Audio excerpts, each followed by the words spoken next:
kita akan membahas Pentateuch. Pentateuch sendiri adalah 5 kitab pertama dalam Alkitab Ibrani dan Kristen yang sering disebut sebagai Taurat atau Hukum Musa. Kitab-kitab ini adalah dasar dari hukum, sejarah, dan keyakinan bangsa Israel. Adapun ayat-ayat yang berkaitan tentang Pentateuch adalah 1. Yosua 1 ayat 8, janganlah engkau lupa memperkatakan kitab Taurat ini, tetapi renungkanlah siang dan malam, supaya engkau bertindak hati-hati sesuai dengan segala yang tertulis di dalamnya, sebab dengan demikian perjalananmu akan berhasil dan engkau akan beruntung. Yang kedua, Mazmur 19 ayat 8, tidak Tuhan itu tepat, menyukakan hati, perintah Tuhan itu murni dan membuat mata bercahaya. Yang ketiga, Mazmur 119 ayat 7, aku akan bersyukur kepadamu dengan hati jujur, apabila aku belajar hukum-hukummu yang adil. Yang keempat, Nehemia 8 ayat 1-3, maka serentak berkumpullah seluruh rakyat di halaman di depan pintu gerbang air. Mereka meminta kepada Ezra, ahli kitab itu, supaya ia membawa kitab Taurat Musa, yakni kitab hukum yang diberikan Tuhan kepada Israel.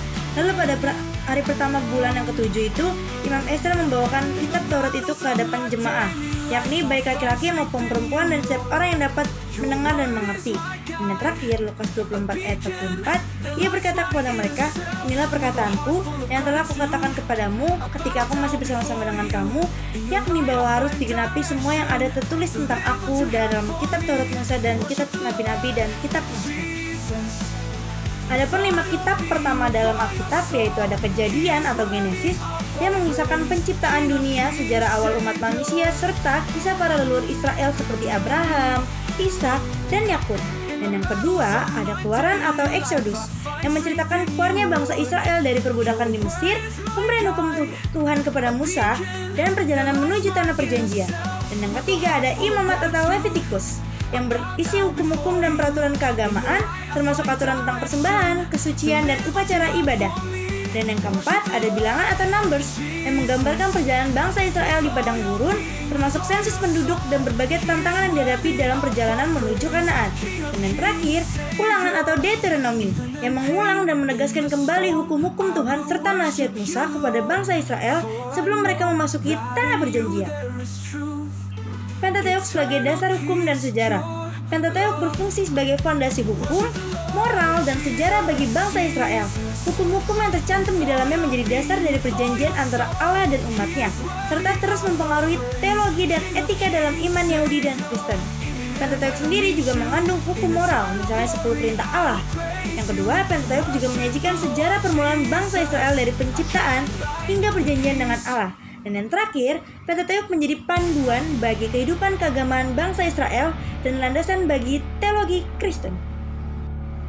Penulisan Pentateuch secara tradisional, Musa dianggap sebagai penulis Pentateuch. Namun, para ahli teologi modern memperdebatkan penulisannya dengan teori yang menyatakan bahwa Pentateuch mungkin disusun dari beberapa tradisi dan sumber yang berbeda sepanjang sejarah Israel. Penulisan Pentateuch sendiri atau Torah secara tradisional dikaitkan dengan Nabi Musa yang diyakini sebagai penulis utama kelima kitab tersebut.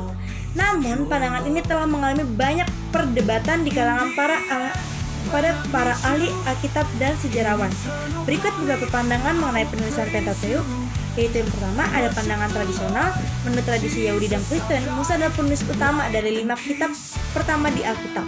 Yang kedua, pandangan kritis dan hipotesis dokumen.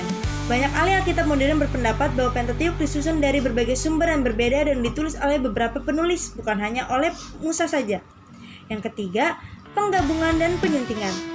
Menurut teori ini, kitab-kitab dari Pentateuch adalah hasil dari penggabungan dan penyuntingan bersumber berbeda oleh para penulis dan penyunting, yang kemungkinan besar terjadi secara bertahap dari abad ke-10 hingga ke-5 sebelum Masehi. Lalu kesimpulan yang bisa kita ambil dari materi Pentateuch adalah Pentateuch tetap relevan bagi gereja masa kini karena memberikan dasar bagi pemahaman tentang penciptaan, dosa, hukum moral, penebusan, ibadah, serta perjalanan iman. Ajaran-ajarannya yang abadi membantu gereja untuk hidup sesuai dengan kehendak Tuhan, menegaskan kebenaran firman-Nya dan merayakan penggenapan janjinya dalam Yesus Kristus. Sekian yang bisa saya paparkan dari materi Pentateuch. Terima kasih, salam, Tuhan Yesus memberkati.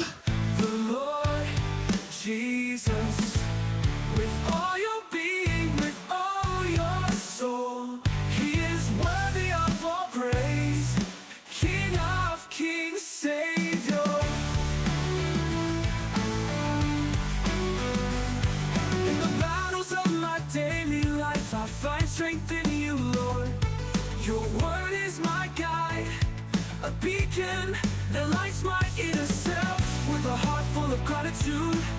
I bow down before you. In your light I find direction to live what you have for me. Worship the Lord Jesus with all your being, with all your soul. He is worthy of our praise, King of kings, Savior.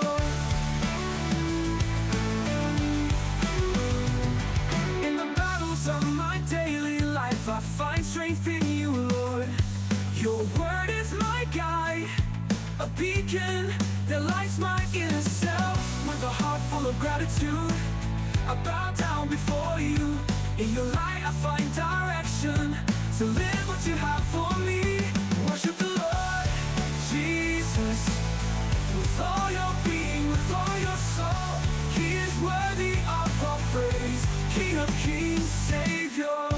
Even in pain, in the storm, I will worship you, Lord. For I know that in you there is truth, eternal peace, pure love. Worship the Lord Jesus, Jesus with all your being, with all your soul. He is worthy of our praise, King of kings, Savior. In the end when I meet you, in eternal glory I will praise you. Worship the Lord Jesus, our kind light and peace.